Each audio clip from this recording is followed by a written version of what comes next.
ก็ขออนุโมทนาสาธุนำญาติโยมสุขคนโดยเฉพาะท่านเจ้าภาพเฮาได้ตั้งใจเฮ็ดบุญเฮ็ดกุศลเพื่ออุทิศไปถึงดวงจิตวิญญาณเฮาก็เห็นแล้วว่านี่คือสัจจะนี่คือความจริงของชีวิตผู้เป็นพ่อเป็นแม่ได้จัดงานศพให้ลูกเฮ็ดบุญอุทิศส่งให้ลูกเฮาจะเห็นหลายๆมุมความบ่เที่ยงแท้แน่นอนของสังขารร่างกายบ่ฮู้ว่าสิตายมื้อใดบ่ได้ตายตามคิวพ่อแม่เกิดก่อนแทนที่สิไปก่อนแต่ว่านั้นมันก็บ่เป็นไปคือเฮาคิดเว้าอยู่ประจำว่าชีวิตเป็นของยืมโยมก็ลองทำความเข้าใจตามเด้ชีวิตเฮาทุกคนนี่เป็นของยืมมาจากธรรมชาติชีวิตเป็นของบ่ยั่งยืนความตายเป็นของยั่งยืนชีวิตเป็นของบ่เที่ยงความตายเป็นของเที่ยงแต่อาตมามาเห็นญาติโยมได้ตั้งอกตั้งใจส่วนหนึ่งก็ดีใจนำคันสิว่าเสียใจก็แม่นอยู่ในส่วนที่ต้องจากกันไปโดยบ่มีมื้อกลับมาแต่ว่าในส่วนดีใจก็คือเห็นพี่เห็นน้องเห็นญาติเห็นโยม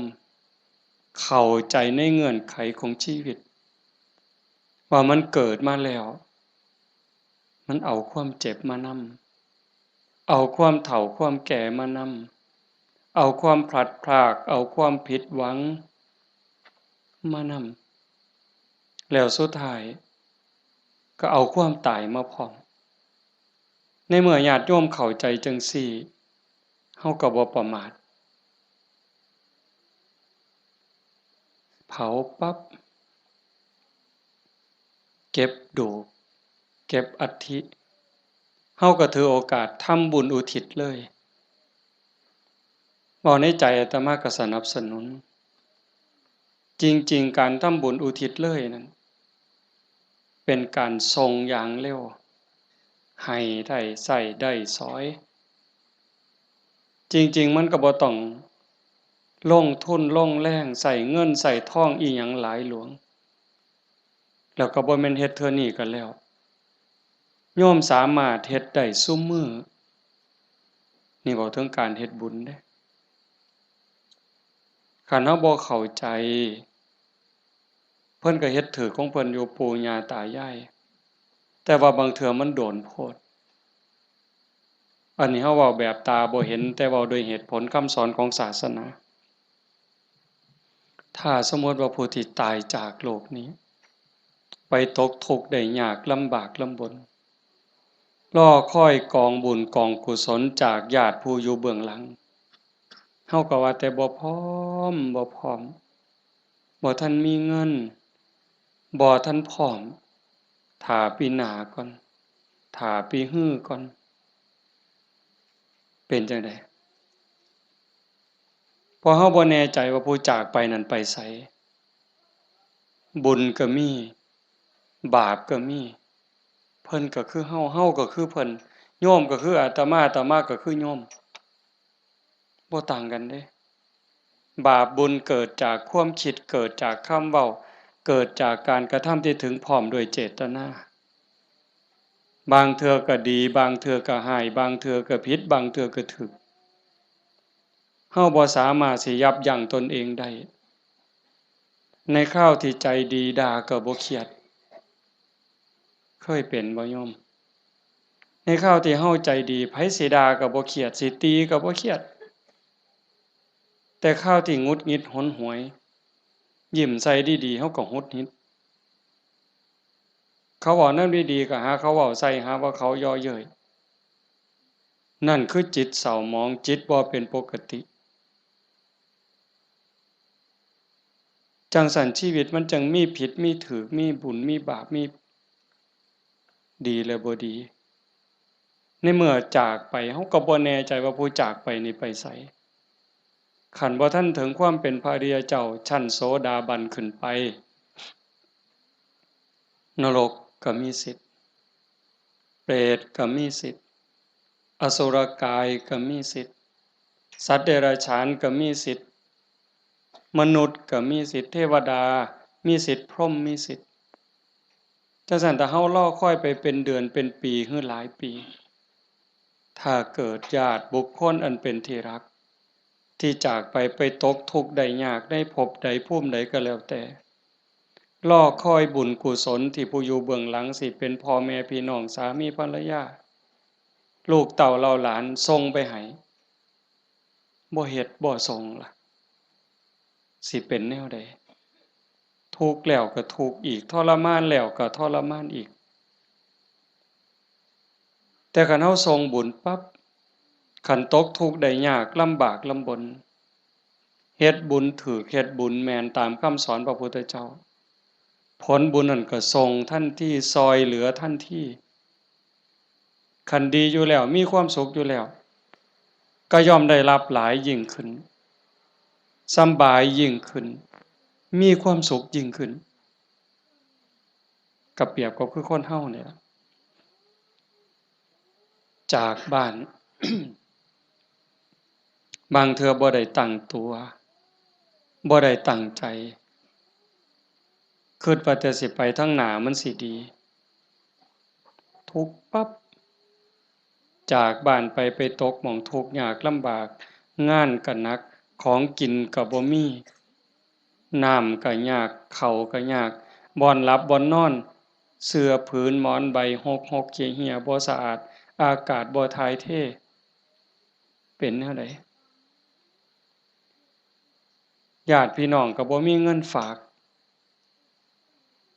ส่งไปซอยก็บ่มีนั่นก็คือทุกข์ต่อไปแต่คันถ้าบุญเจ้าของก็เฮ็ดไว้พอสมควรสร้างไว้ทำไว้จากโลกนี้ไปปั๊บ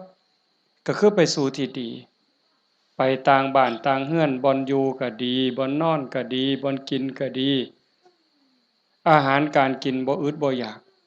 อยู่ในสถานที่ที่สะดวกสบายหนำซ้ำพี่น้องก็ฝากเงินไปให้ส่งเงินไปให้กินบ่ไหวใช้บ่หมดนี่คือเหตุผลบอกญาติโยมทั้งหลายไว้บ่ต้องเชื่อทันทีแต่เฮาพิจารณาเฮ็ดโลดก็บ่แม่นว่าสิต้องเฮ็ดบุญแจกข้าวแบบยิ่งใหญ่เด้เฮาตักบาตรอันนี้ก็อุทิศคือกันเด้สมมุติว่าคือมื้ออื่นนี่มื้อแลงคือตอนนี้บ่มีหยังนิมนต์ครูบาอาจารย์เพิ่นมาสวดมนต์ปกติฮอดมื้อเช้าก็ทำบุญตักบาตรแล้วก็อุทิศบุญกุศลไปถึงอันนี้ก็ส่ำแจกข้าวใส่บาตรหน้าบ้านหน้าเรือนอันนี้ก็ส่ำแจกข้าวไปจังหันไปเพลอันนี้ก็ส่ำแจกข้าวอาตมาเว้ายืดยาวซื่อๆแต่ว่าคันโยมเฮ็ดโยมตั้งใจ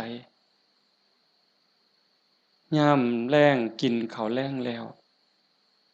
ก่อนหลับก่อนนอนผู้เป็นลูกเป็นหลานเด้ผู้เป็นสามีเด้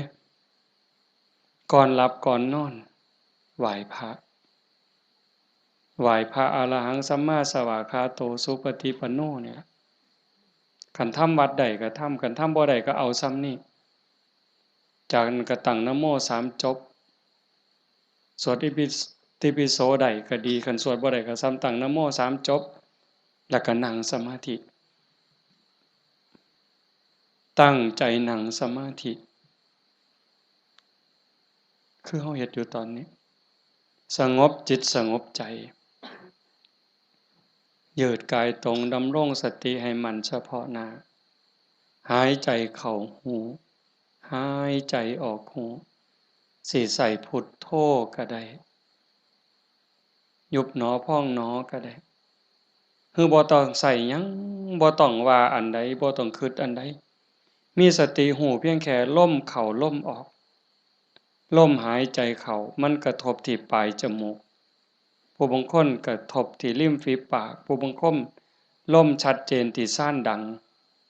ลมเข้ามันสิเย็นจักหน่อยลมออกมันสิอุ่นจักหน่อยเฮาก็หูอยู่ส่ำนั้นหลับตาเบาๆเฮ็ดใจสำบายสำบายหายใจเข้าหูหายใจออกหูได้5 นาที10 นาทีคันยิ่งหลายเท่าใดแฮ่งแต่ดีได้จัก30 นาทีโยมลองเบิ่งเด้อมันเป็นบุญยอดบุญที่เว้าเนี่ยคันเฮาสิเฮ็ดบุญแจกข้าวตามธรรมเนียมตามประเพณีเหตุข้องที่บ้านเมืองเพิ่นพาเฮ็ดเลี้ยงเหล้าเลี้ยงยาขาหมูขางัวจ้างหนังจ้างหมอลำหมดเป็น400,000 500,000เว้าซื่อๆหมดเงินเป็น400,000 500,000แบบว่ามาเลี้ยงหนังจ้างหนังจ้างหมอลำเลี้ยงเหล้าเลี้ยงยาหมดเป็น400,000 500,000บ่ได้บุญหลายส่ำนั่งสมาธิ5 นาทีส่ำดอกไม่ออกด้วยเหตุผลของธรรมความเป็นจริงที่องค์สมเด็จพระบรมศาสดาสัมมาสัมพุทธเจ้าสอนไว้หมดเงิน400,000 500,000หรือหมดเป็นล้านบ่ได้บุญหลายส่ำนั่งสมาธิ5 นาทีเด้1บุญเกิดกับเฮาโยมเฮ็ดบุญเฮ็ดหยังก็ตามสิเฮ็ดบุญอุทิศให้โยมไม่ออกท้องใบมื้อนี้คือกันบุญนั่นต้องเกิดกับโยมก่อนเกิดขึ้นกับจิตกับใจกลายเป็นสมบัติของโยมทุกคนซะก่อนแล้วก็จังอุทิศไปถึงบุญบ่มีโตแต่มันก็มีอานุภาพบาปบ่มีโตแต่ก็มีคุณภาพมีอานุภาพบุญส่งเสริมให้เกิดความสุขเกิดความสะดวกสบายเกิดความเจริญรุ่งเรืองในชาตินี้ในชาติหน้าได้สมหวังดังใจอันนั้นย้อนบุญบาปตามเผาผลาญเผาล้นให้เกิดความทุกข์ความเดือดร้อนความทุกข์ความเดือดร้อนในบ้านในเรือนในชีวิตในครอบครัวเฮ็ดให้เกิดความผิดหวังนั่นให้โยมเข้าใจว่าผลของบาปทั้งหมดแต่สิ่งเฮ็ดให้เกิดความสุขเกิดความสำบายอกสำบายใจลูกดีผัวดีเมียดีขาทาสบริวารคนรอบข้างเป็นคนดีมีศีลมีธรรมไว้เนื้อเชื่อใจสุขภาพแข็งแรงอายุมั่นควรยืนบุญทั้งหมดเฮาสิเฮ็ดบุญอุทิศให้ญาติให้ผู้ใดก็แล้วแต่บุญต้องเกิดกับจิตกับใจเฮาก่อนคือกันกับเฮาสิเอาขนมเอาเงินเอาทองเสื้อผ้าหนาแพร่เครื่องใช้ไม้สอยหยิบยื่นให้คนที่เฮาอยากให้สิเป็นไผก็ตามที่เฮาอยากให้เพิ่นเฮาก็ต้องมีของสิ่งนั้นในมือเป็นกรรมสิทธิ์เด็ดขาดของเฮาจะเอาขนมให้เอาเงินให้เอาหมากไม้ให้พ่อแม่พี่น้องลูกเต้าเหล่าหลานเฮาต้องมีขนมมีเงินมีทองมีหมากไม้เป็นสมบัติส่วนตัวเป็นกรรมสิทธิ์ของเฮาโดยเด็ดขาดจังสิสามารถหยิบยื่นให้ลูกให้หลานให้พ่อแม่พี่น้องบุคคลที่รักจังสิได้บุญคือกันต่างกันกับแก้วแหวนเงินทองบักไม้บักไหลจักหน่อยคือแก้วแหวนเงินทองบักไม้บักไหลนั่นเฮาให้แล้วมันหมดให้แล้วมันหมดแต่ว่าบุญนี่แฮ่งให้แฮ่งได้แฮ่งให้แฮ่งหลายแล้วก็บ่จำเป็นจะต้องยุ่งยากอิหยังหลายเป็นหยังจังเว้าหลายแต่บุญเนี่ยเพราะว่าบุญมันเป็นที่พึ่งพระพุทธองค์เพิ่นบอกว่าปุญญานิปะละโลกัสสมิงปฏิทาโหนติปานินังเพราะเหตุว่าบุญนั้นเป็นที่พึ่งของสัตว์ทั้งหลายในโลกนี้ในโลกหน้าพร้อมทั้งโลกต่อไปชี้แจงอีกนิดนึงบุญเป็นสื่อของความสุขความดีความงามความโล่งโปร่งเบาความสบายอกสบายใจก็เกิดจากการคิดพูดทำในสิ่งที่ถูกต้องโยมเคยสุขคน เฮาคิดถูกต้องแล้วเว้าถูกต้องเฮ็ดถูกต้องสำบายใจมีความสุขมีความเอิบอิ่มเฮาสำบายใจแล้วยิ่งมันเป็นประโยชน์กับตัวเฮาเป็นประโยชน์กับพ่อแม่พี่น้องกับผัวกับเมียกับลูกกับหลานยิ่งเป็นประโยชน์กับคนหลายเท่าใดเฮาก็ยิ่งภูมิใจเท่านั้นนั่นคือบุญหลายเห็นปัจจุบันก็คือความสุขใจความปราบปลื้มใจความยินดีความเอิบอิ่มชาติหน้าเด้นำไปสู่สวงสวรรค์นำไปสู่พรหมขันบุญหลายเด้เนี่ยใส่บุญกินบุญอยู่เทั้งสวรรค์เทั้งพรหมโดนปันใดนานปันใด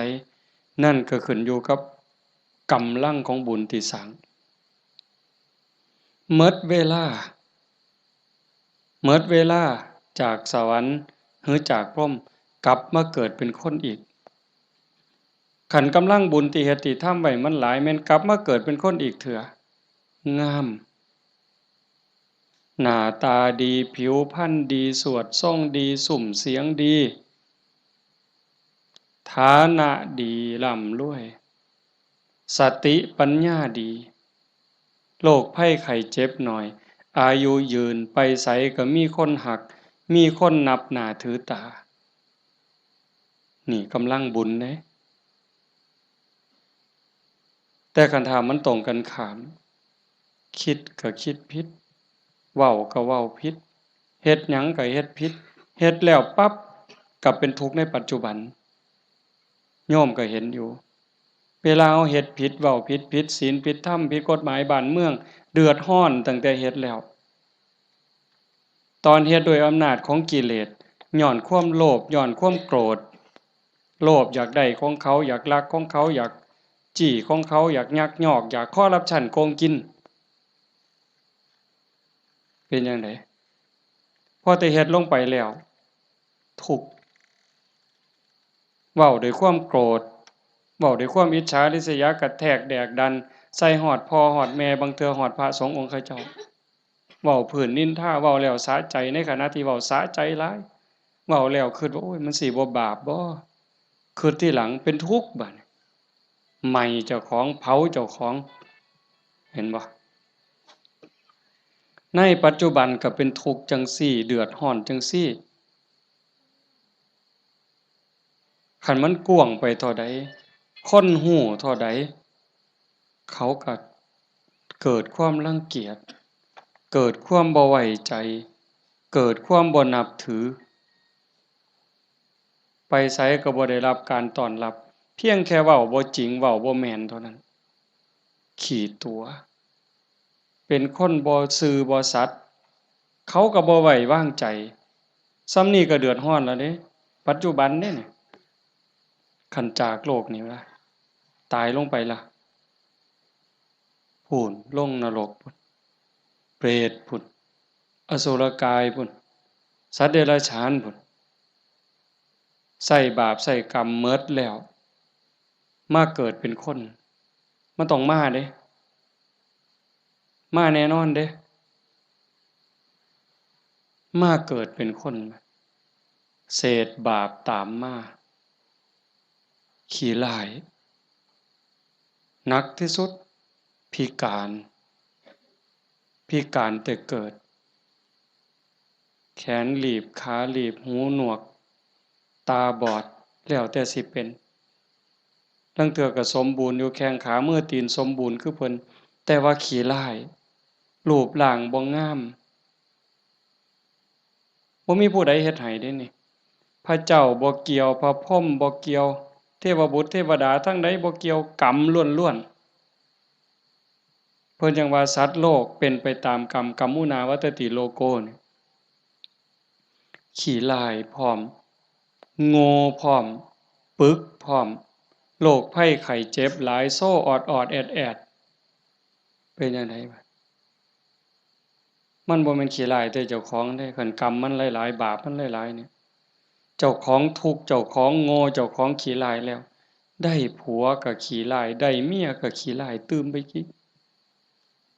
ได้ลูกได้เต้ามากก็คือกันขี้ร้ายแล้วบ่พอเด้โง่อีกสอนบ่ฟังอีกแนวดีแนวงามนี่สอนบ่จื้อบ่จำแต่ว่าแนวซั่วๆนี่บ่บอกมันจักเม็ดหาแต่เรื่องให้พ่อแม่เป็นทุกข์โยมเห็นบ่ตำบลบัวฮูงนี่ก็ตามอยู่ไสก็ตามซ่อมเบิ่งเด้อย่าเสือเด้นั่นคือบาปเด้บ่ย้านสิเฮ็ดจังไดบัดนี้ให้ผลตั้งแต่ปัจจุบันจนฮอดตายไปแล้วใช้บาปใช้กรรมแล้วกลับมาเกิดเป็นคนอีกเทื่อมันยังตามมาอยู่บาปเป็นสิ่งที่ต้องละต้องวางต้องย้านเด้โยมสิ่งที่น่าย้านที่สุดเฮาสิว่าย้านงูแม่นอยู่ย้านงูย้านปิงอาตมานี่ผู้หนึ่งย้านหลายย้านปิงย้านงูย้านขี้เกียจย้านกับแกะหนักๆย้านผีผู้ใดบ่ย้านแน่ผีหลอกผู้ใดเคยเห็นมันบ่เคยเห็นแต่ว่าก็ย้านหมดซุคนอันนี้ก็แนวหนึ่งเด้ย้านผีย้านตายย้านทุกข์แต่ว่าย้านบาปบ่ย้านเว้ยผีมันก็บ่เคยเห็นอาตมาก็บ่เคยเห็นพ่อใหญ่แม่ใหญ่ผู้70 80ก็บ่ทันเคยเห็นผีแต่ว่าย้านอันบาปนี่เพิ่นบ่ย้านมันพาทุกข์พายากบ่มีอยู่บ่มีกินเฮ็ดให้ลำบากทุกข์อกทุกข์ใจอันนั้นมันบ่พากันย้านหวยคันคิดให้มันถูกย้านบาปพระพุทธเจ้าเพิ่นสอนให้ย้านบาปเพิ่นจังให้ละบาปทั้งปวงเฮ็ดบุญกุศลให้ถึงพร้อมแต่เฮ็ดบุญแล้วมันก็บ่ทันปลอดภัยไปสู่สวรรค์มันยังต้องกลับมาเกิดอีกไปสู่ภพมันต้องกลับมาเกิดอีกเพิ่นจังให้ชำระจิตชำระใจให้สะอาดบริสุทธิ์สะจิตตะปริโยทปันนังการชำระจิตของตนให้ขาวรอบให้มันสะอาดบริสุทธิ์สิเดินจงกรมก็ได้สินั่งสมาธิก็ได้หรือแม้แต่เฮ็ดให้ใส่หน้าอยู่กลางทงกลางทาคันมีสติระลึกรู้ในอารมณ์ปัจจุบันฮู้ในอารมณ์พระกรรมฐานคันสมมุติว่าเฮาเบิ่งลมหายใจนี่เฮ็ดหน้าอยู่ก็เบิ่งลมได้ย่างน้ำก้นงัวก้นข้วยก็เบิ่งลมหายใจได้เข้าห้องน้ำห้องส้วมก็เบิ่งลมหันใจได้แม้กระทั่งยามนอนไหว้พระแล้วนั่งสมาธิแล้วบ่ไหวแล้วอยากนอนนอนลงก่อนมันสิหลับก็เบิ่งลมหายใจได้คันเฮานอนลงไปหายใจเข้าหูหายใจออกหูหลับยามใดก็สร้างเพิ่นบอกว่าคันเฮานอนหลับไปกับลมหายใจนี่เทวดารักษามีผลหลายเด้อโยมเทวดารักษาคันเฮาเจ็บไข้ได้ป่วยโรคอย่างน้อยๆโรคบ่แห้งว่านั้นเถาะเศร้าโรคทางกายก็เบาบางโรคทางจิตทางใจก็เบาบางหนำซ้ำก็ยังเป็นบุญอีกเทวดาคุ้มครองรักษาบ่ไหลตายเด้เพราะว่าตัวสมาธิเนี่ยคอยเฮ็ดคอยสร้างคอยทำจังสันโยมเฮ็ดบุญแจกเขาแต่มาจังว่าสนับสนุนเฮามีโอกาสมื้อต่อไปปีต่อไปเฮาจะเฮ็ดจัดเป็นการเป็นงานก็จังว่ากันอีกเทื่อนึงเฮ็ดดูบ่ผิดเฮ็ดบุญนี่บ่ผิดพระพุทธเจ้าเพิ่นบอกว่าเฮ็ดดูๆเฮ็ดบ่อยๆให้ตามความพอใจในบุญนั้นเพราะการสั่งสมสะสมเอาไว้ซึ่งบุญนำสุขมาให้เฮ็ดดูบ่ผิดบุญแต่ว่าบาปอย่าเฮ็ดอย่าเฮ็ดเพราะมันทุกข์มันเดือดร้อนฉะนั้นเราตั้งใจพาพี่พาน้องเฮ็ดบุญเนี่ยเห็นลูกหลานเด็กเล็กเด็กน้อยมาร่วมฟังเทศน์มานั่งฟังธรรมนำพ่อใหญ่แม่ใหญ่แต่ว่ามันงามนี่คือความงดงามของชาวพุทธโยมจำไว้เด้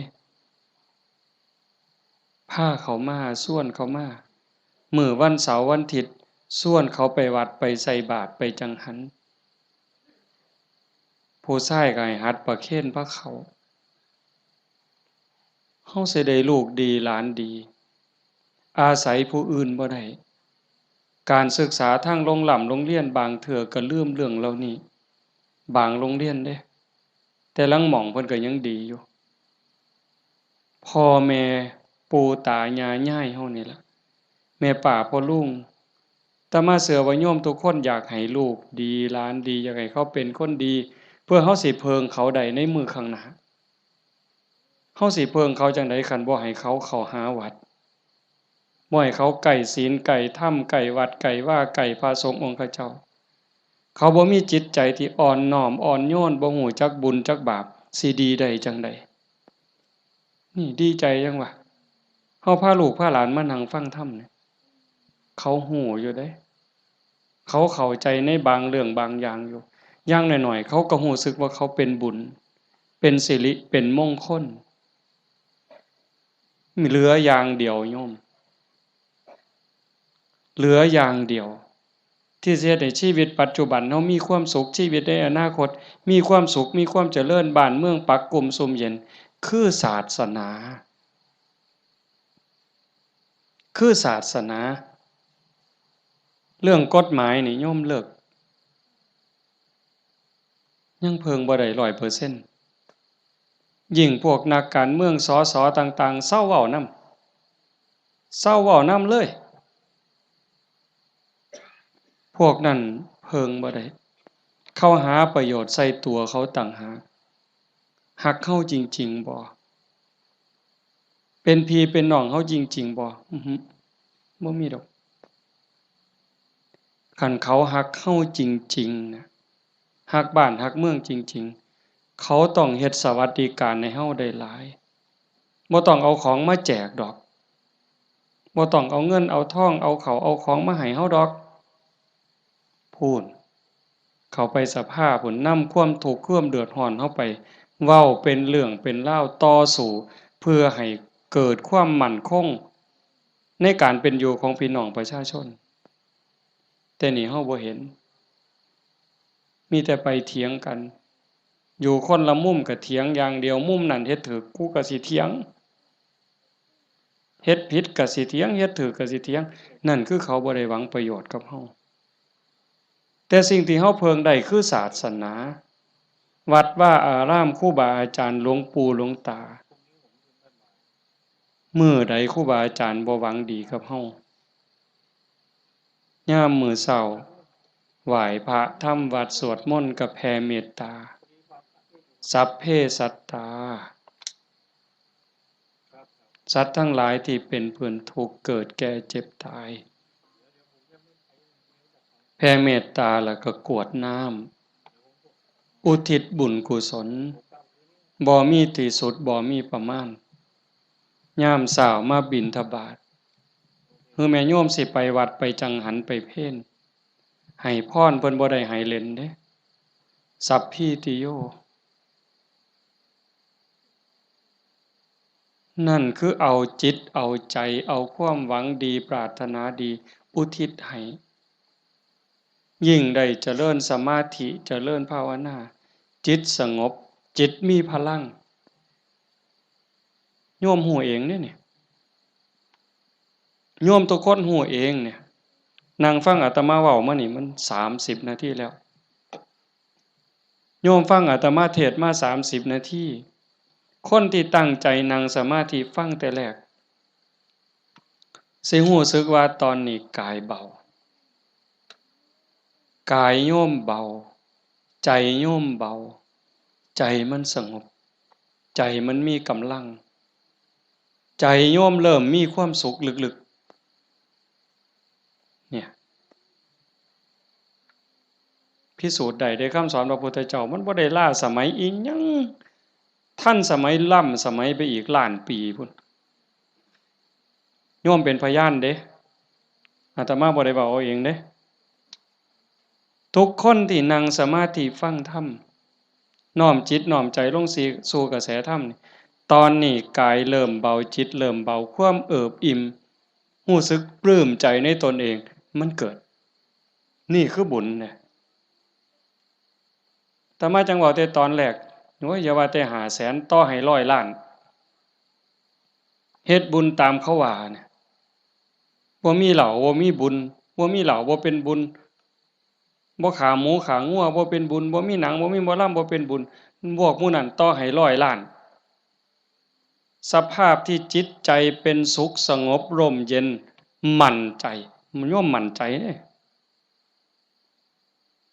แต่กันเฮ็ดแบบนั้นเฮาสิมีอารมณ์เย็นแบบนี้บ่สิมีความรู้สึกอบอุ่นใจปลาบปลื้มใจยินดีใจมั่นใจว่าญาติตายไปแล้วสิได้บุญบ่มีดอกนั่นเว้าซื่อๆเชื่อซื่อๆมีความเชื่อแล้วก็ถูเอาสีข้างเขาถูเพิ่นว่าหุนรู้ว่าไปซื่อๆเฮาก็ลองหลับตาเบิ่งศีลข้อที่1มีบุญต้องมีศีลมีกินต้องมีทานคำโบราณเพิ่นว่าข้อที่1ปานาติปาตาเวรมณี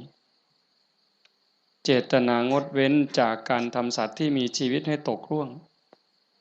ผู้ใดก็ฮักชีวิตคือกันกับเฮาหมดมันก็บ่อยากตายนอนมันก็บ่อยากตายเม่งไหม้มันก็บ่อยากตายบ่ว่าแต่อยากตายเลยแม้แต่เจ็บมันก็บ่อยากเจ็บเฮานี่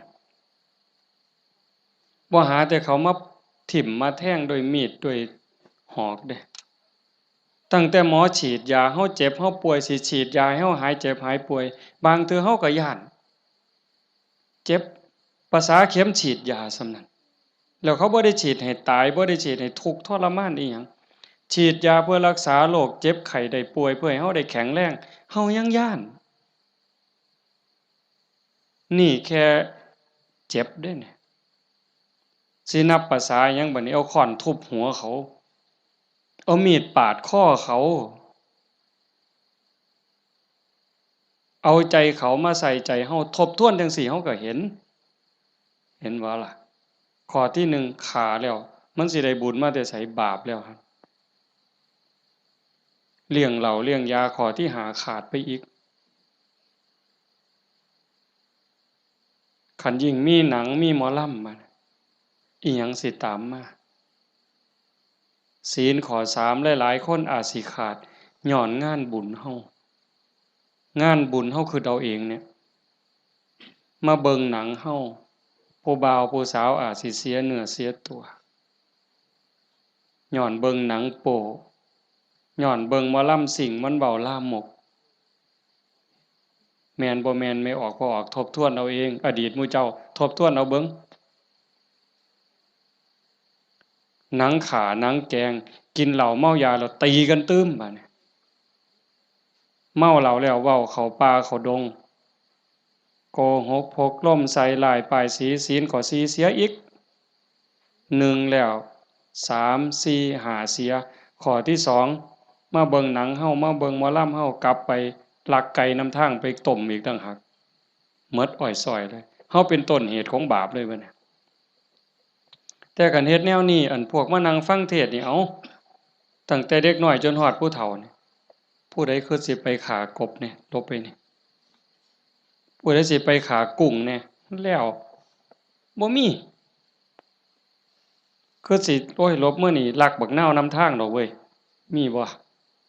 แล้วสิไปผิดผัวผิดเมียเขาดอกคิดก็บ่กล้า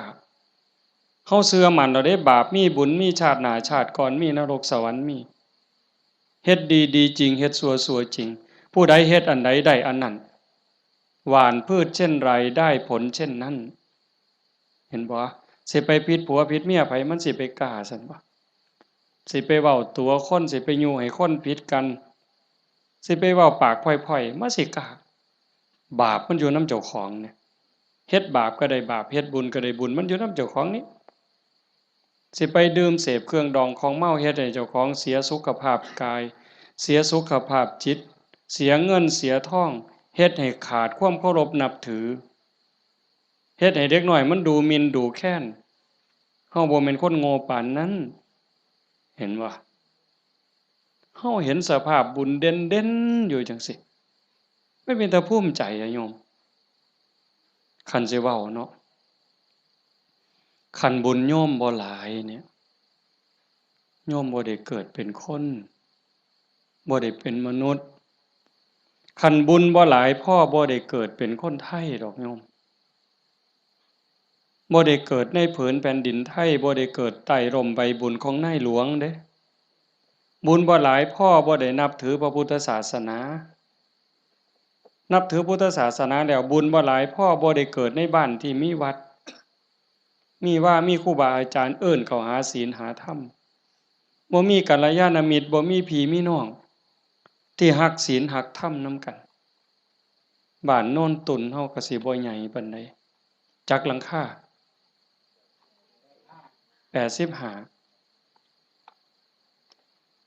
คันเฮาบ่รักศีลรักธรรมคันบุญบ่หลายเฮาบ่มาโฮมกันหลายปานนี้หลายคนก็อาจสิล้าสิเมื่อยตั้งแต่โยมไม่ออกท้องใบเพิ่นจากไป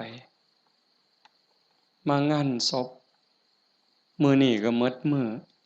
มื้อวานก็หมดมื้อเอาไปเผาเฮ็ดเวียกเฮ็ดงานแหน่ยามกลางคืนมาก็มา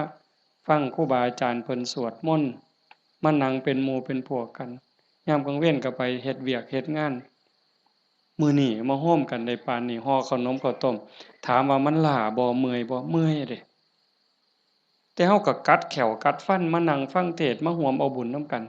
ให้ทุกคนเข้าใจว่าทุกคนคือเจ้าภาพเจ้าภาพบ่แม่นแต่พ่อแม่กับสามีกับลูกหลานเด้ทุกคนคือเจ้าภาพอาตมาก็คือเจ้าภาพผู้หนึ่งเจ้าภาพอันใด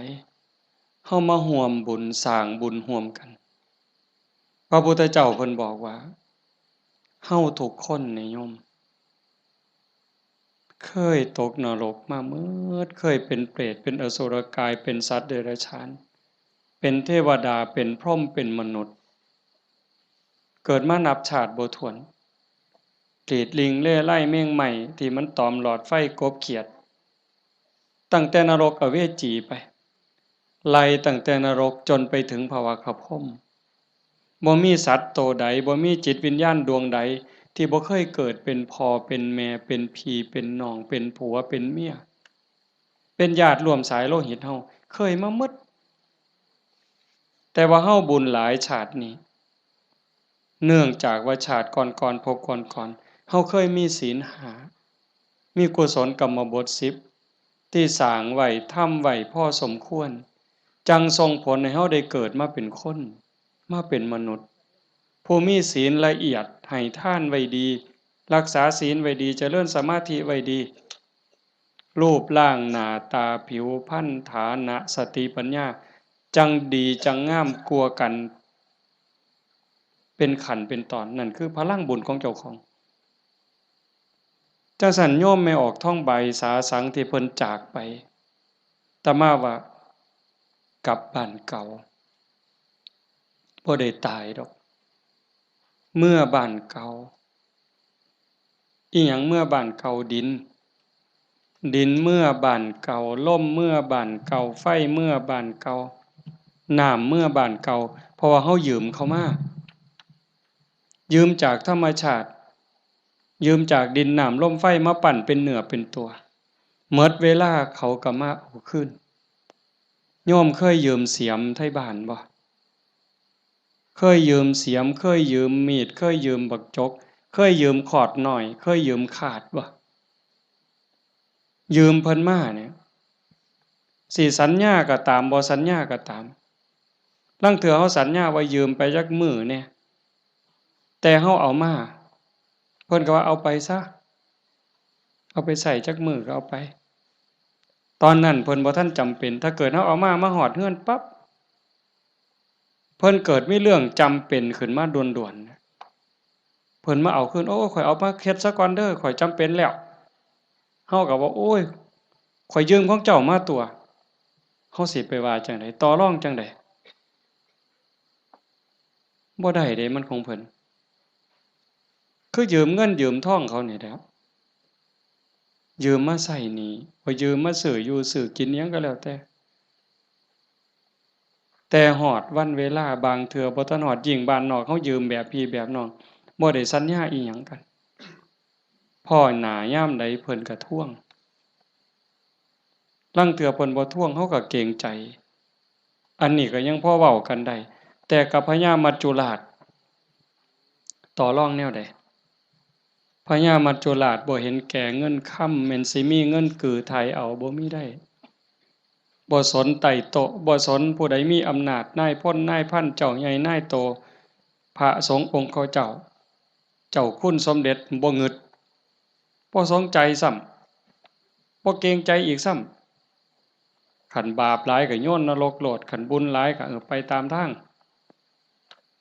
จังสั่นเฮามีบุญได้เกิดมาพ้อพระพุทธศาสนา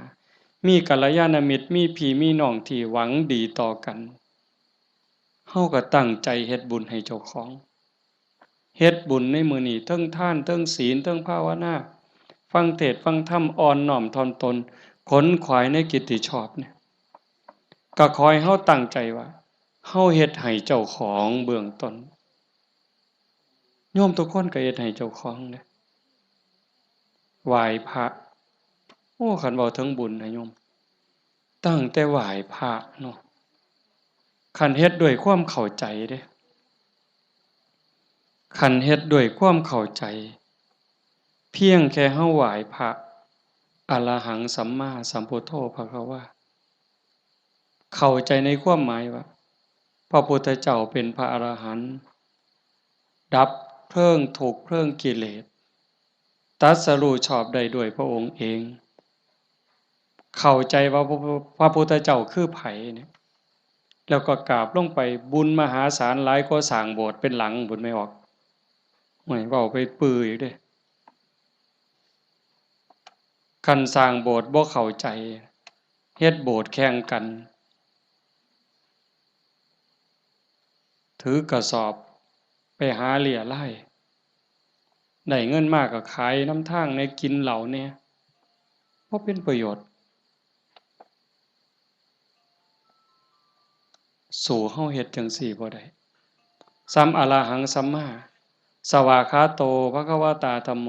พระธรรมเป็นสิ่งที่พระผู้มีพระภาคเจ้าตรัสไว้ดีแล้วถูกต้องแล้วงดงามแล้วเป็นไปเพื่อดับทุกข์ในคำสอนพระพุทธเจ้าเข้าใจจังซี่แล้วกราบลงไปงามๆโอ้ยสำนี้ก็พอโยมสุปฏิปันโนภควโตสาวกสังโฆพระสงฆ์สาวกของพระผู้มีพระภาคเจ้าปฏิบัติดีแล้วพระสงฆ์คือไผด้วยความเข้าใจของชาวบ้านคือนี่โกนหัวนุ่งเหลืองห่มเหลืองเนี่ยอันนี้เป็นสมมุติสงฆ์แต่สงฆ์จริงๆโยมก็เป็นสงฆ์คู่แห่งบุรุษ4คู่นับเรียงตัวบุรุษได้8บุรุษพอออกไม่ออกก็คือพระญาติโยมก็เป็นสงฆ์เป็นพระขันโยมปฏิบัติดีมีศีลมีธรรมมีจิตใจเมตตากรุณาโมทิตาอุเบกขาหวังดีกับทุกคนความโลภความโกรธความหลงความอิจฉาริษยาอาฆาตพยาบาทในใจของญาติโยมหน่อยลงหน่อยลงเบาบางลงถึง20% 25%หมดไป25%ความโลภความโกรธความหลงอิจฉาริษยาเบาบางไปจากใจเฮา25%โยมเป็นพระโยมเป็นสงฆ์มีลูกมีผัวมีเมียเฮ็ดให้ใส่หน้าทำมาหากินเป็นปกติแต่โยมกลายเป็นพระอีหลีได้บ่เนี่ยเป็นพระอีหลีพระจริงๆที่พระพุทธเจ้ายอมรับนับว่าเป็นลูกเห็นบ่อาตมาบ่ได้เว้าเอาเองจักเม็ดเด้อโยมนุ่งเหลืองห่มเหลืองโกนหัวนอนอยู่วัดแต่ขันธากิเลสยังมีบ่ลดไปลางเทื่อก็ขี้ร้ายกว่าชาวบ้านอีกบางหม้องบางมื้อบางวันบางเวลาอาตมาก็ผู้หนึ่งบางมื้อก็ขี้ร้ายกว่าโยมแนวนี้ก็เป็นแค่สมมุติสงฆ์บ่ทันเป็นที่ยอมรับของพระพุทธเจ้าพระสงฆ์ปฏิบัติดีปฏิบัติซื่อตรงตามคำสอนพระพุทธเจ้า บ่คดบ่ง้อบ่ออกนอกทางปฏิบัติเพื่อออกจากทุกข์มีชีวิตเพื่อกำจัดกิเลสหายใจเข้าก็เพื่อกำจัดความเห็นแก่ตัวหายใจออกก็ทำลายความเห็นแก่ตัวนี่ล่ะเฮ็ดหยังก็พอดีพองามหวังประโยชน์กับคนอื่นหวังดีกับคนอื่นเมตตาต่อผู้อื่นทำลายความเห็นแก่ตัวให้น้อยลงน้อยลงน้อยลงทำลายแค่ความเห็นแก่ตัวให้มันเบาลงบางลงหน่อยไปหน่อยไปนี่คือสงฆ์ปฏิบัติสมควรแก่การต้อนรับแก่การกราบไหว้ทั้งเถื่ออาตมาเนาะเวลาที่รู้สึกว่าเจ้าของบ่ดีโยมกราบซ้ำเอาหอกเอาดาบแทงยิ่งโยมศรัทธาเท่าใดแฮงแต่เป็นตาย้านผู้เฒ่าผู้แก่หัวขาวหัวค่อนสิเอาบักไม้ให้กราบแล้วยกใส่หัวหลับตาพูนคิดฮอดพ่อฮอดแม่ฮอดพี่ฮอดน้องบ่แม่นพ่อแม่ในชาติปัจจุบันฮอดชาติก่อนภพก่อนฮอดเจ้ากรรมนายเวรถวายน้ำขวดหนึ่งก็หวังบุญสอบทอพ่อต่อแม่พุ่นให้ขนมนมเนยใส่บาตรญาติพกถวายผ้าถวายผ่อนเงินทองแก้วแหวนเขาบ่ให้ย้อนฮักเด้ให้ย้อนอยากได้บุญบ่ให้ย้อนหลงแต่ว่าให้ย้อนอยากได้บุญเกิดกับเจ้าของแล้วอุทิศไปให้พ่อแม่โยมันสิบ่คือหอกคือดาบบ่คือน้ำกรดบ่คือน้ำร้อนเทหดสิเฮ็ดจังได๋จังซั่นนะเพียงแค่โยมเข้าใจว่าพระพุทธเจ้าคือใครพระธรรมคือใครพระสงฆ์คือใครโยมเข้าใจจังซี่เพียงแค่อรหังสัมมาสวากขาโตสุปฏิปันโนพ่อโยมพ่อเลยบ่ได้จำเป็นเด้ว่าเราต้องเฮ็ดใหญ่เฮ็ดโตหมดเงินเป็นแสนเป็นล้านบ่ลองเบิ่งน่ะคันไม่ออกพอออกบ้านโน้นตุ่นเฮาเป็นจังซี่นี่คือเฮามีศีลมีธรรมในใจเด้อยู่เรือนก็เฮ็ดจังซี่บ่ต้องรวยดอกโยมบ่ต้องรวยแล้วบ่ได้มีความสุขดอกคันบ่มีศีลบ่มีธรรมนั่นอยู่ส่ำเฮาอยู่เฮ็ดอยู่เฮ็ดกินพอสมมาพาควรบ่เดือดร้อนตนเองบ่เดือดร้อนผู้อื่นก็พอได้อยู่ได้กินแต่ว่าให้จิตใจมีธรรมะเพิงพาอาศัยหยิบยื่นแบ่งปันซอยเหลือเกื้อกูลคือโยมเป็นกันอยู่เห็นว่าทุกคนคือพี่คือน้องทุกคนคือเพื่อนร่วมทุกข์เกิดแก่เจ็บตายมีความสุขบ่คันอยู่แบบนี้ก็บ่แม่นสิเงียบแบบนี้เลยเดะก็เว้ากันนำจากันนำแต่ว่าให้จิตใจเฮาเป็นจังซี่เข้าใจกันรักกันคือพี่คือน้องเป็นแนวใดผู้จากไปก็สำบายใจเอ้าสมมุติว่าคือโยมไม่ออกท้องใบเพิ่นจากเข้าไปเนี่ยก็บ่ไปไสดอกความเป็นจริงอยู่นำเฮานี่ล่ะจริงๆบ่ได้ไปไสเดะเพียงแค่ธาตุดินน้ำลมไฟกลับคืนสู่ธรรมชาติดวงจิตดวงวิญญาณเดินทางไปตามบุญตามบาปของตนเองญาติพี่น้องผู้อยู่เบื้องหลังก็อุทิศบุญกุศลไปให้แต่ว่าด้วยสภาวะความผูกพันความเป็นลูกเพิ่นเป็นลูกของพ่อใหญ่ท้องมาแม่ใหญ่ที่พ่อแม่ก็สิ้นไปแล้วแม่นบ่อ๋อเฮาตั้งใจเฮ็ดบุญอุทิศไปนำเนาะแต่มาเข้าใจผิดเอาก็บ่เป็นหยังพ่อใหญ่ท้องมาแม่ใหญ่ที่คือกันที่เฮาว่าจากไปเพิ่นก็บ่ได้ไปไสเลือดเนื้อเพิ่นอยู่นำเฮาแม่นบ่โยมไม่ออกท้องใบคือกันเพิ่นแบ่งเลือดแบ่งเนื้อมาเป็นโตเฮาเพิ่นก็อยู่นี้อยู่ในโตเฮานี้คำสอนคำสั่งคำบอก อันนี้เด้อลูกอันนี้เด้อหลาอันนี้เด้อค่ำเอิ้นบักหลาเอิ้นอีนางเอิ้นทองคำอีแม่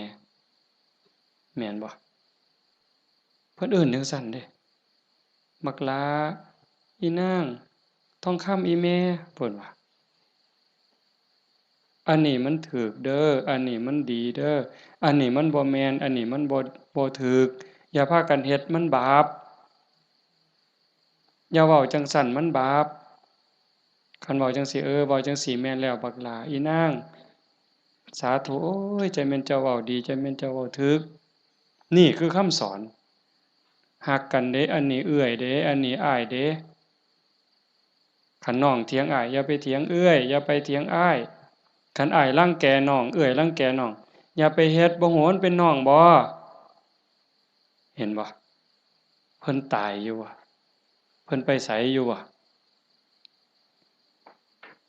ดินดอนตอนหญ้าเรือนซ่านบ้านซอง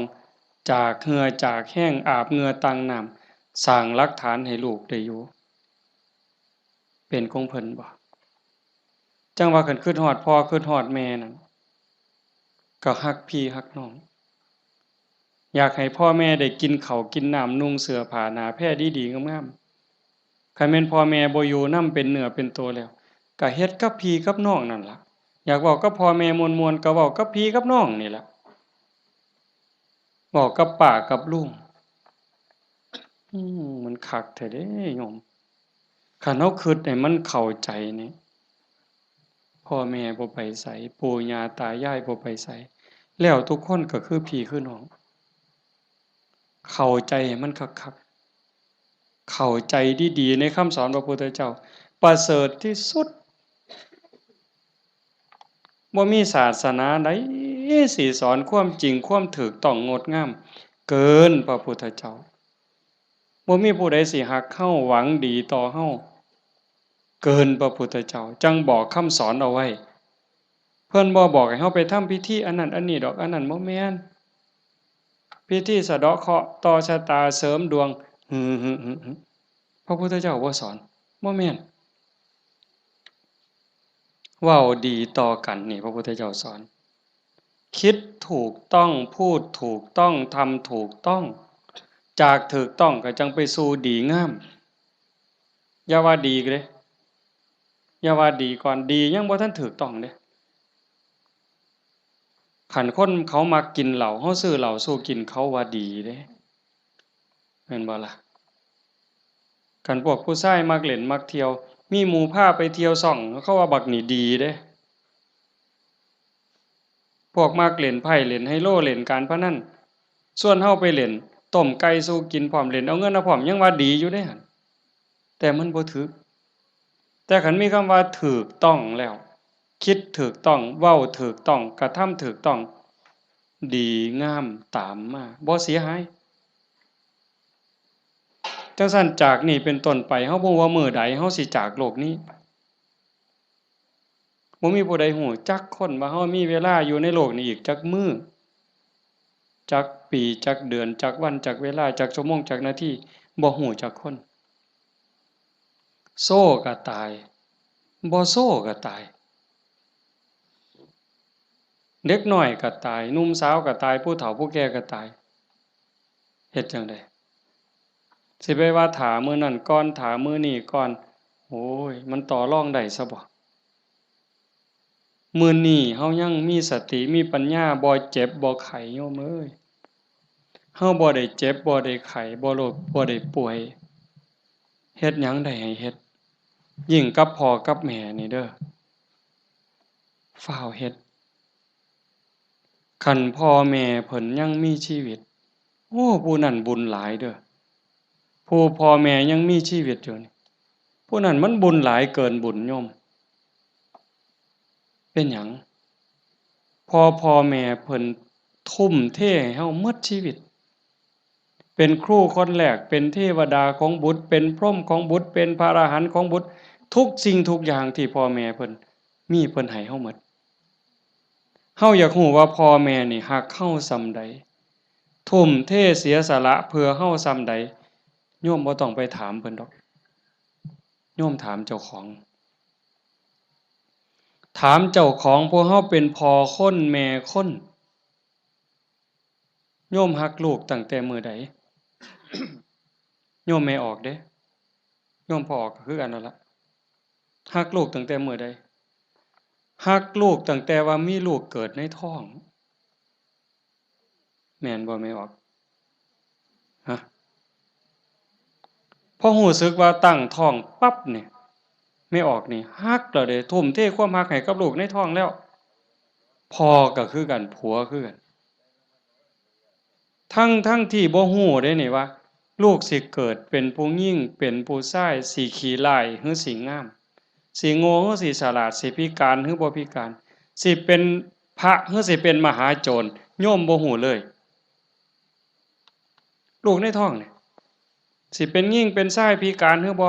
สิเป็นพระดีจิตใจดีใจงามซ้ำพระเกินพระหรือสิเป็นมหาโจรยิ่งกว่ามหาโจรโยมบ่เกี่ยวฮักอย่างเดียวเลยบัดนี้แม่นบ่แม่ออกแม่นอยู่บ่แนวนี้เพิ่นก็คือเฮาบัดนี้หาได้บาทใดก็เพื่อลูกหาได้บักไม้บักไหลผู้ผัวไปป่าไปดงได้บักไม้บักไหลก็สิเอามาให้เมียกินเพื่อให้ลูกแข็งแรงพุ่นเด้คันว่ามันสิคลอดง่ายลูกสิแข็งแรงสิคลอดง่ายเมียน้ำนมสิหลายหามาเห็นบ่มื้อคลอดก็เกือบล้มเกือบตายผู้คนก็ตายอีหลีจักเจ็บจักปวดเพราะปานใดแต่เครียดให้ลูกบ่หือบ่ได้เครียดให้ลูกอยู่ไฟเดือน4เดือน5ม่วนซั่นบ่ตั้งแต่อยู่ใต้ร่มไม้เอาผ้าวี่มันก็เหงื่อแตกเหงื่อแตนนั่นน่ะนั่งผิงไฟเด้นั่งผิงไฟเดือน4เดือน5ต้มน้ำร้อนสดน้ำร้อนกินน้ำร้อนบัดแนวกินกับข้าวได้กินข้าวกับเกลือเลี้ยงเทื่อสิใหญ่แต่ละคนดมดากดมก้นเช็ดขี้เช็ดเหงียวป้อนข้าวป้อนน้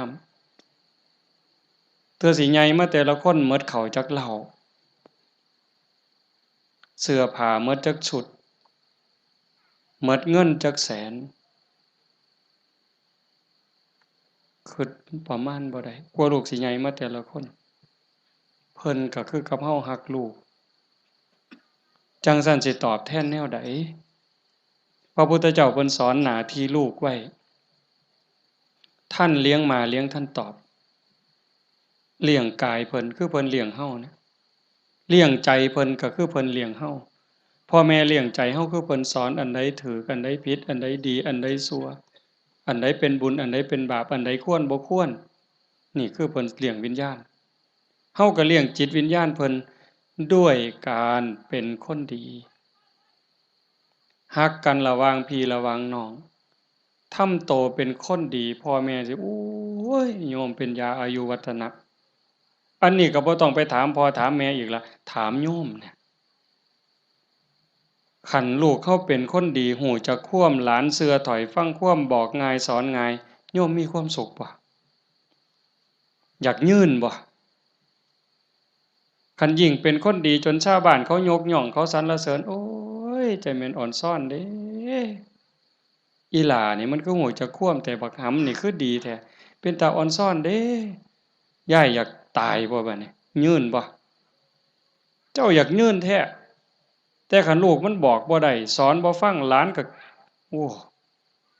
บอกจังหนึงไปจังหนึงเถียงคำบ่ตกฟาก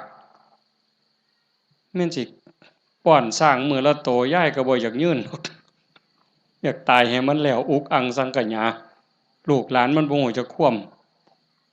เอิ้นหาพญากรรมพญาเวรพุ่นแหล้วมาเอาผู้ขาไปถอนโลดตั่วจังซั้นยังว่าเลี้ยงพ่อเลี้ยงแม่เลี้ยงกายเลี้ยงใจพุทธเจ้าเพิ่นบอกเด้ท่านเลี้ยงมาเลี้ยงท่านตอบทำการงานของท่านซอยเวียกซอยงานส่วนเหือส่วนแห้งเพิ่นบ่บอกก็เฮ็ดแนวเฮ็ดได้แนวมันถูกต้องดีงามส่วนเวียกส่วนงานเพิ่นนี่คือเรื่องที่สองท่านเลี้ยงมาแล้วเลี้ยงท่านตอบทำกิจการงานของท่าน รักษาวงตระกูลมิให้ตกต่ำอันนี้หน้าที่ลูกเด้รักษาวงตระกูลอย่าให้ตกต่ำอย่าเอาชื่ออย่าเอานามสกุลนี่ไปไว้นำตำรวจอย่าเอานามสกุลนี่ไปอยู่โรงอยู่ศาลอย่าเอานามสกุลนี่ไปอยู่คุกอย่าให้เขาดูหมิ่นดูแคลนโอ้ยซุ่มนั้นบ่เพิ่นว่าเป็นจังได๋คันลูกสาวก็บ่รักนวลสงวนตัวไปเที่ยวทั่วทิพย์คันลูกชายก็นักเลงจักกินเหล้าเมายาจักฆ่าจักยาเสพติดอิหยังลักศกจกหอฆ่าคนตีคนนี่ก็รักษาวงตระกูลบ่ได้คนเขาก็ดูถูกดูหมิ่นดูแคลนพ่อแม่ปู่ย่าตายายขายหน้าขายตาลูกติดคุกพ่อแม่ก็ติดนำติดบ่แม่บอกว่าโตอยู่นอกคุกแต่ใจไปอยู่คุกคันลูกบวชพ่อแม่ก็บวชนำพุ่นโตอยู่ทงพุ่นแต่ว่าใจอยู่วัดเห็นบ่รักษาวงตระกูลมิให้ตกต่ำอย่าให้เขาดูหมิ่นดูแคลนให้เขาดูทุกข์ทำตนให้สมควรแก่การรับทรัพย์มรดกคันเฮาเป็นคนดีมีศีลมีธรรมขยันหมั่นเพียรทำมาหากินพ่อแม่ทั้งหลายเพิ่นสิแพงฮอดเวลาอันสมควรหาผัวหาเมียให้แบ่งทรัพย์สมบัติให้หวังเพิงให้ลูกแล้วพ่อแม่ก็สำบายใจแต่คันแม่นเหล้าก็กินเลขก็เล่นเล่นมาซุแนวฮอดหมากัดกันก็ลงก็สิเว้าเลยหมากัดกันกูเอาตัวแดงเด้อเพิ่นว่ามันนั่นว่ากูเอาตัวด่าง บ้าใหญ่แล้วบัดนี้เอาไปว่าไปนั่งอยู่ข้างทางมันรถคันนั้นมึงว่าเลขสุดท้ายมันเป็นตัวขี้กับตัวคู่ยังว่าอยู่สมองมีแต่การพนันบ่ต้องเว้าถึงบั้งไฟเลยตายแอแซะนี่คันลูกเป็นคนขยันหมั่นเพียรบ่ยุ่งเกี่ยวกับการพนันบ่ยุ่งเกี่ยวกับยาเสพติดมีความกตัญญูรู้คุณหาอยู่หากินได้ก็ไปส่งพ่อส่งแม่รักพี่รักน้องพ่อแม่ภูมิใจเด้นี่ทำตนให้สมควรแก่การรับทรัพย์มรดกอันสุดท้ายเมื่อท่านล่วงลับไปแล้วทำบุญอุทิศให้ก็คือเอาเฮ็ดมื้อนี้เพิ่นจากไปแล้วเขาก็ทำบุญอุทิศหาทำบุญเพื่ออุทิศอุทิศแปลว่าให้ทำบุญให้พ่อให้แม่ให้ปู่ย่าตายายบรรพบุรุษโยมให้เข้าใจว่าพ่อแม่ปู่ย่าตายายเฮาบ่แม่นแต่ปัจจุบันเฮาเกิดมาเป็นหลายกว่าล้านชาตินะโยมพ่อแม่เฮาก็หลายกว่าล้านคนบางคนอาจสิอยู่นรกบางคนอาจอยู่เปรตบางคนอสุรกายบางคนเกิดเป็นสัตว์เดรัจฉานบางคนเกิดเทวดาบางคนเกิดเป็นพรหมจังสันเฮาก็อุทิศบุญไปให้โอ้ชาโนดโสนีพราหมณ์นี่ไปถามพระพุทธเจ้าคันโยมปวดขาก็พลิกเด้ออาตมาอยากให้มันได้ประโยชน์หลายๆมันพอมีแห้งเบาก็เว้าจริงๆหนังมานำรถอยากนอนอยากนอนเมื่อยกูสิเทศน์ได้บ่น้อมาเห็นญาติโยมเรียบร้อยมันเลยมีแห้งตายก็สร้างมันเถาะมันดีใจอะโยมอีหลีเด้บ่แม่นปากหวานเนี่ยมันอยากเห็นจังซี่แหมคันเป็นแนวนี้ประเทศไทยมันก็อยู่ได้ชาโนดโสนีพราหมณ์นี่เพิ่นทำบุญดูๆทำบุญบ่อยๆแต่ทำนอกศาสนาดอกบางเทื่อก็ทำในพุทธศาสนาบางแล้วก็บ่ทันเข้าใจหยังหลายไปกราบทูลถามพระพุทธเจ้าข้าแต่พระองค์ผู้เจริญข้าพระองค์ทำบุญบ่อยๆเฮ็ดบุญบ่อยๆแล้วอุทิศให้กับญาติที่ล่วงลับอยากรู้ว่าญาติของเก่ากับผมนี่สิได้บุญบ่พระพุทธเจ้าเพิ่นบอกว่าดูก่อนพราหมณ์มันแล้วแต่ฐานะแล้วแต่ฐานะนั้นแนวใดเพิ่นก็เลยขอให้พระพุทธเจ้าอธิบายให้ฟังพระพุทธเจ้าว่ามันก็มีหลายองค์ประกอบแฮ่งเด้1ล่ะญาติของเฮาที่ตายจากไปเขาไปไส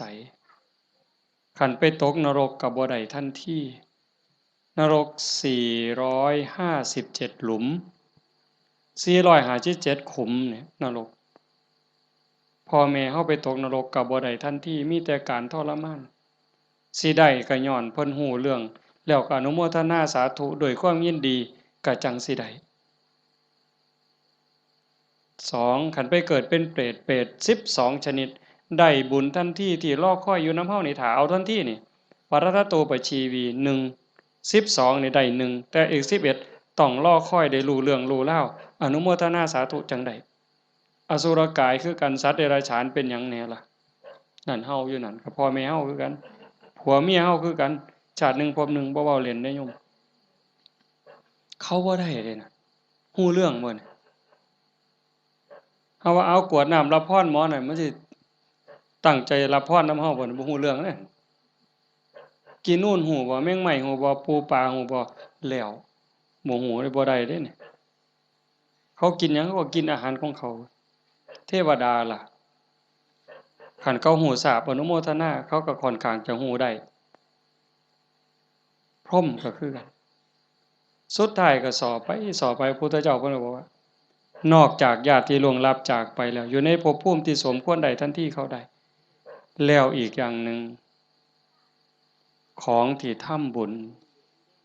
เป็นบุญบ่ฆ่าเขามาบ่ลักมาบ่คดโกงมาบ่ในขณะที่ให้ก่อนให้หลังให้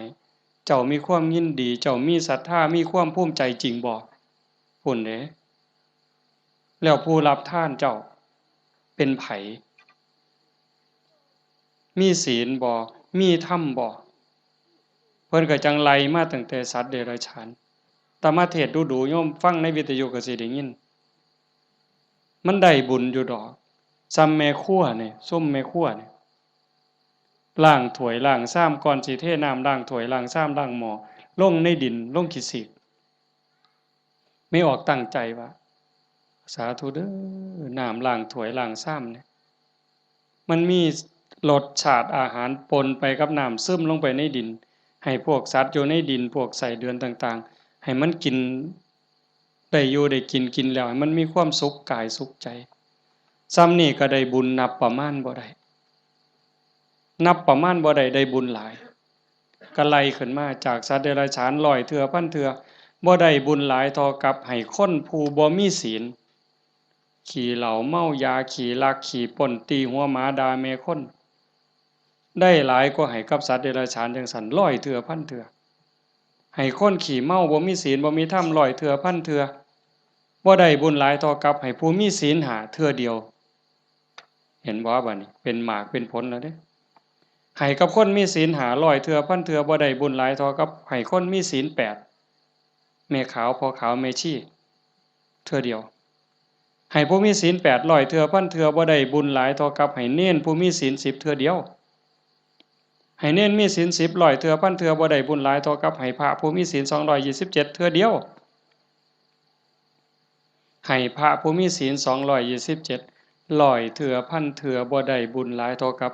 ให้นักบวชนอกศาสนาที่เขาข่มกิเลสได้ให้นักบวชนอกศาสนา100เทื่อพันเทื่อที่เขาข่มกิเลสข่มราคะได้บ่ได้บุญหลายเท่ากับให้พอออกไม่ออกเฮาผู้มีศีล5ก็ตามศีล8ก็ตามที่บำเพ็ญประพฤติปฏิบัติหวังเป็นพระโสดาบันเทื่อเดียวไล่บัดนี้จากโสดาปัตติมรรคไปสู่โสดาปัตติผลสกิทาคามิมรรคไปสู่สกิทาคามิผลสติคามิผลไปสู่อนาคามิมรรคอนาคามิผลจากอนาคามิมรรคอนาคามิผล100เทื่อพันเทื่อก็บ่ได้บุญหลายเท่ากับให้อรหันตมรรคคือผู้ปฏิบัติเพื่อเป็นพระอรหันต์เทื่อเดียวอรหันตมรรค100เทื่อพันเทื่อก็บ่ได้บุญหลายเท่ากับให้อรหันตผลคือผู้สำเร็จอรหันต์แล้วเทื่อเดียวให้พระอรหันต์100เทื่อพันเทื่อก็บ่ได้บุญหลายเท่ากับให้พระปัจเจกพุทธเจ้าเทื่อเดียวพระปัจเจกพุทธเจ้าตรัสรู้คือพระพุทธเจ้าเก่งคือกันหมดผิดอย่างเดียวคือสอนบ่เป็นตรัสรู้เองโดยชอบบางครั้งบางคราวนี่อยู่นำกันเป็นพันเป็นหมื่นเด้โยมแต่ว่าสอนบ่ได้ตั้งศาสนาบ่ได้สร้างบริวารมาให้กับพระปัจเจกพุทธเจ้า100เทื่อพันเทื่อบ่ได้บุญหลายเท่ากับให้ พระสัมมาสัมพุทธเจ้าเทื่อเดียวพระสัมมาสัมพุทธเจ้าคือพระพุทธเจ้าเฮานี่ล่ะเจ้าชายสิทธัตถะมาเป็นพระพุทธเจ้านี่เพิ่นสอนคนตั้งศาสนาได้ให้พระสัมมาสัมพุทธเจ้า100เทื่อพันเทื่อบ่ได้บุญหลายเท่ากับให้สงฆ์ให้คณะสงฆ์ที่มีพระพุทธเจ้าเป็นประธานเห็นบ่ให้สงฆ์ที่มีพระพุทธเจ้าเป็นประธาน100เทื่อพันเทื่อก็บ่ได้บุญหลายเท่ากับสร้างวิหารเทื่อนึงสร้างวิหาร100หลังพันหลังถวายพระพุทธเจ้าก็บ่ได้บุญหลายเท่ากับให้ธรรมะสอนธรรมะเห็นบ่นี่อาตมาได้บุญหลายอยู่เด้ที่อาตมาบ่ตายนี่มันก็ย้อนบุญตัวนี้เด้ให้ธรรมะเป็นฐานชนะการให้ทั้งปวงอาตมากำลังเว้าธรรมะบอกธรรมะให้ธรรมะแล้วเจ้าภาพเป็นผู้นิมนต์มาเจ้าภาพติดต่อบ่ได้บอกโยมไม่ออกต้องสุขนิมนต์อาจารย์เนี่ยโยมไม่ออกต้องสุขก็ได้บุญตรงนี้นำมาเนี่ยเห็นบ่คันบ่เจ้าภาพบ่เสนอบ่อยากมีแนวนี้พี่น้องก็บ่ได้ฟังธรรมในขณะที่ฟังธรรมอยู่นี่พระเพิ่นบันทึกเสียงพร้อมเก็บไปเปิดวิทยุฮือดีบ่ดีเพิ่นกำลังถ่ายทอดสดอยู่เดี๋ยวนี้จังหวัดอุบลอำเภอสำโรงอำเภอวารินอำเภอเขืองในฟังนำเฮายโสธรมหาชนะชัยค่ำเขื่อนแก้วขอว่างฟังนำเฮาสุรินทร์โน่นหน้าไร่สำโรงทาบสังขะฟังนำเฮาเห็นบ่จากเจ้าภาพนิมนต์อาตมามาเว้าเนี่ยเพิ่นได้ยินนำเฮาหมดเฮาฟังกันอยู่นี่ประมาณ100แต่ฟังอยู่ทั้งบ้านเป็นพันบาดนี้บุญสิเอาซ้ำใดเจ้าถามเบิ่งสิเอาซ้ำใดเฮ็ดถูกเฮ็ดแม่นเนี่ยมันเป็นได้บุญนี่มันจะเอาไปไสได้นี่บ่ต้องลงทุนหลายซ้ำเห็นบ่ทำบุญอุทิศให้โยมเฮ็ดอุทิศส่งไปฮอดไปถึงชาโนโสนิพามเพิ่นถามจังซี่ล่ะพระพุทธเจ้าก็อธิบายผู้รับทานวัตถุทานใจผู้ให้แล้วผู้จากไปอยู่ไสถามไปถามมาเพิ่นก็ส่อจอกหลอกแจกแหลกเพิ่นจะเข้าใจเนาะพระพุทธเจ้าว่าได้เฉพาะญาติได้ทันทีคือญาติที่เป็นปรทัตตูปชีวีชาโนโสนิพามเพิ่นก็เลยถามส่อเข้าไปว่าข้าแต่พระองค์ผู้เจริญถ้าเกิดว่าญาติของข้าพระองค์ไม่ได้ไปเกิดเป็นปรทัตตูปชีวีบุญนี้จะไปไหนพระพุทธเจ้าเพิ่นก็เลยว่าแบบอาตมาว่ามาตั้งแต่สัตว์นรกไปเขาก็รอคอยบุญถ้าเขารับรู้รับทราบอนุโมทนานำเขาก็ได้แล้วก็ให้จงเข้าใจว่าในวัฏฏะสงสารนี้จะไม่ว่างจากญาติของเธอที่เป็นปรทัตตูปชีวีหมายความว่าพ่อแม่พี่น้องลูกเต้าเราหลานสามีภรรยาในอดีตชาติก่อนๆพบก่อนๆผัวเฮาเมียเฮาญาติพี่น้องพ่อแม่เฮาที่ไปเกิดเป็นปรทัตตูปชีวียังมีอยู่เพราะว่าพ่อแม่เฮาบ่แม่นผู้นี้ชาตินี้อย่างเดียวจังซั่นโยมเฮ็ดบุญมื้อนี้ส่งไปฮอดพ่อแม่ในอดีตสามีพี่น้องลูกเต้าเราหลานในอดีตพร้อมแต่มื้อนี้ปรารภโยมพ่อใหญ่ทองมาแม่ใหญ่ที่พ่อใหญ่ทองแดงนี่ก็เสียชีวิตไปแล้วคือกันเนาะแล้วก็แม่ใหญ่ทองใบผู้ไว้ชนอ๋อหมายความว่าลูกหลานเฮ็ดบุญหาเนาะอาตมาเห็นในนี่ก็ว่ามันเป็นเจ้าภาพก็ต้องขออภัยก็บ่ผิดเพิ่นก็ฮู้จักแล้วเข้าใจแล้วล่ะถือว่าญาติโยมเฮ็ดถูกเฮ็ดแม่นเด้อาตมาก็บ่ให้จบเพียงส่ำนี้ผู้ไปทำมาหากินกรุงเทพกรุงไทยแม่นเฮาบ่ได้ใส่บาตรบ่ได้ทำบุญก่อนหลับก่อนนอนไหว้พระนั่งสมาธิเด้อแม่นบ่ไปกรุงเทพจักคนนี่แม่นบ่เบิ่งท่าทางมาแต่กรุงเทพแน่ๆผู้อยู่บ้านใส่บาตรคันมื้อใดมันยากก็ใส่บาตรหน้าเรือนคันมื้อใดมันพอไปได้ก็ไปจังหัน จังซี่นะก่อนหลับก่อนนอนก็ไหว้พระกราบพระก่อนหลับก่อนนอนเว้าจากันดีๆเด้เว้าจาดีๆอยู่ในบ้านในเรือนให้มันเป็นสิริมงคลเทวดาเฝ้าบ้านเฝ้าเมืองเฝ้าเรือนเฝ้าศาลเฝ้าที่เฝ้าทางเขาเอิ้นว่าภูมิบ้านภูมิเรือนเพิ่นได้ยินเราเว้ากันดีๆเว้ากันม่วนๆเทวดาก็ดีใจอาจสิเป็นพ่อเราปู่เราย่าเราแต่อดีตก็ได้เห็นเราเว้าดีจากันดีเพิ่นก็อยากได้บุญนำเป็นจั่งใดรักษาบ้านรักษาเรือนเฮ็ดนาบ่พอได้ก็ได้มื้อนี้มีโยมผู้หนึ่งโทรศัพท์มาคุยกับอาตมาโอ้ยหลวงพ่อเพิ่นว่าโยมก็งึดอยู่เฮ็ดนาหว่านข้าวลงไปแรกๆข้าวกำลังงอกบ่ทันได้พอคืบจ้อยน้ำท่วมหว่านแรกๆน้ำท่วมบัดน้ำบกไปก็แล้งบัดแล้งแล้งไหม้พร้อมจักสิตายสิหยังบัดฝนมาใหม่ก็บ่ค่อยได้ไปเบิ่งบัดไปเห็นบัดนี้ใบก็บ่เห็นมีแต่ห้วงเพิ่นว่าโอ้ยอันนี้จักแม่นบุญเว้ากับผัวจักแม่นบุญเนาะเนาะเฒ่าเนาะเพราะว่าเพิ่นก็เฮ็ดแต่บุญอีหลีนี่จังแม่นบุญอีหลีลูกก็ฮู้จักความผัวก็ฮู้จักความกว่าเทวดาพุ่นเพิ่นว่าอันนี้คือบุญเด้จังว่าเห็นพี่เห็นน้องลูกเต้าเหล่าหลานเด็กเล็กเด็กน้อยเอ้าไปเหี่ยวจักเทื่อแล้วมันหลบมานั่งอยู่คือเก่านี่เอ้าแล่นออกไปจักเทื่อมันหลบมานั่งคือเก่านี่คันบุญบ่หลายมันนอนปะง่องส่วนอ้ายหนีไปนอนแล้วไปเบิ่งโทรทัศน์แล้วนี่คือบุญหลายเด้อพากันเลี้ยงลูกเอาศีลเอาธรรมเลี้ยงฝากโยมจักหน่อยยากก็อดเอาลำบากก็อดเอาอดเว้าดีอดคิดดีอดทำดีกับพี่กับน้องกับบ้านกับเมืองไปอยู่ไสก็อย่าสร้างปัญหาคันเฮาเป็นคนมีศีลมีธรรมอดกลั้นจักหน่อยความรักความเมตตาก็เกิดแผ่เมตตาดูๆเด้หวังว่าในใจนี่ตั้งความรู้สึกในใจว่าทุกคนคือพี่คือน้องแล้วก็แม่นอีหลีซ้ำจังเว้าแต่ตอนต้นพระพุทธเจ้าเว้าซ้ำได้ว่าในวัฏฏะสงสารนี้ไม่มีใครเลยที่ไม่เคยเป็นพ่อเป็นแม่เป็นพี่เป็นน้องเป็นญาติร่วมสายโลหิตเป็นสามีภรรยากันมาก่อนทุกคนนั่งอยู่นี่แม่นหมดจังซั่นสิเครียดให้กันเฮ็ดหยังสิซังกันเฮ็ดหยังเอารัดเอาเปรียบกันเฮ็ดหยัง อีกบ่โดนก็สิไปไผไปมันแล้ว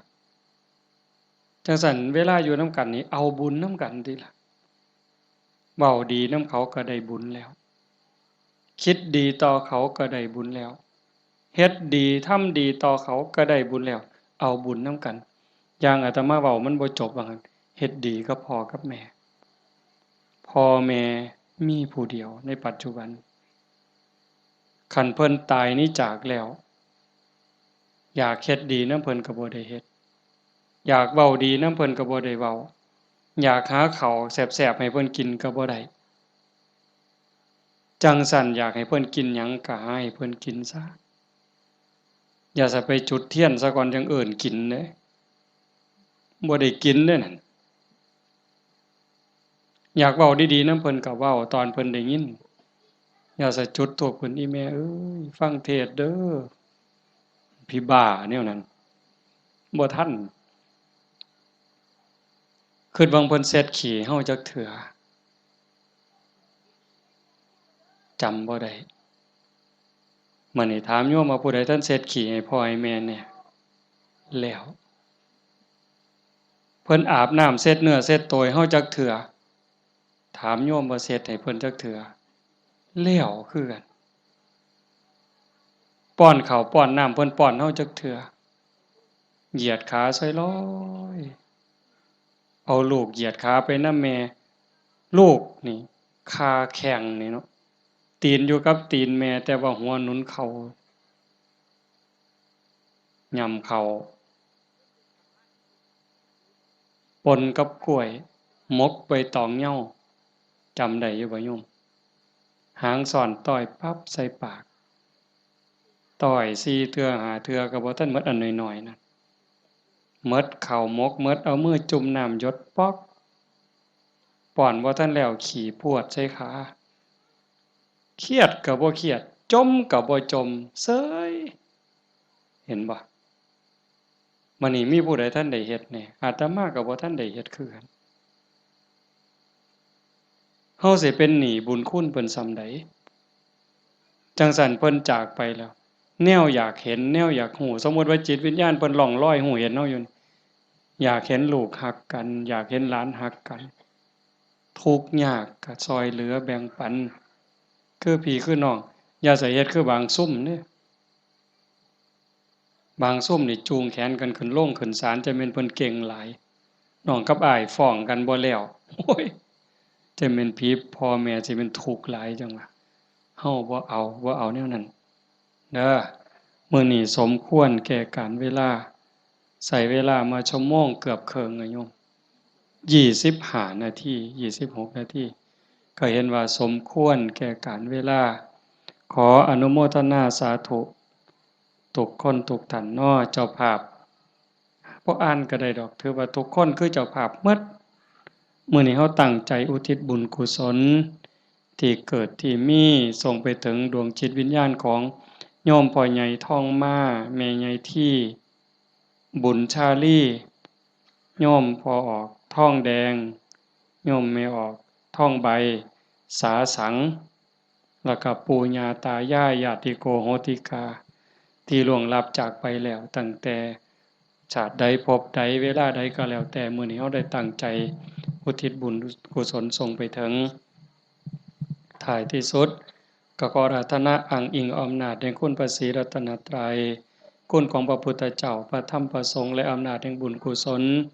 คุณงามความดีที่มีทั้งหมดทั้งมวลที่ญาติโยมทั้งหลายได้สร้างได้ทำนี้ส่งไปถึงดวงจิตวิญญาณของโยมพ่อใหญ่ทองมาแม่ใหญ่ที่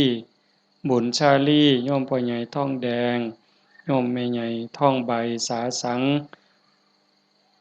ให้ได้รับรู้รับทราบถ้าสามารถรับรู้รับทราบได้โดยตนเองก็จงอนุโมทนาสาธุรับเอา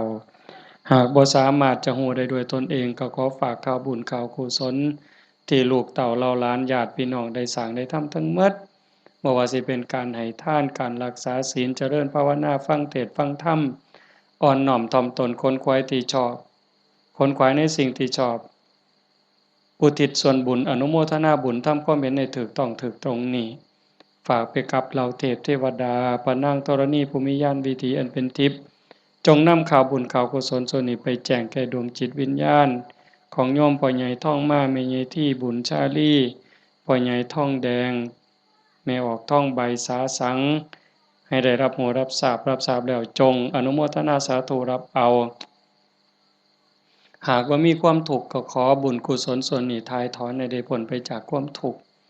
หากว่ามีความสุขดีอยู่แล้วก็ขอบุญกุศลส่วนนี้จงส่งเสริมให้ได้มีความสุขยิ่งขึ้นไปสุดท้ายก็ขอให้บุญกุศลเหล่านั้นจงสะท้อนย้อนกลับมาปกปักรักษาคุ้มครองญาติโยมสุขสุขคนให้เป็นผู้มีสุขภาพกายสุขภาพจิตที่แข็งแรงอายุมั่นขวัญยืนมีความสุขกายสุขใจปรารถนาสิ่งหนึ่งประการใดหากเป็นไปโดยชอบประกอบโดยธรรมก็ขอให้ความหวังความปรารถนานั้นจงสำเร็จทุกๆประการโดยทั่วกันทุกท่านทุกคนเทอญ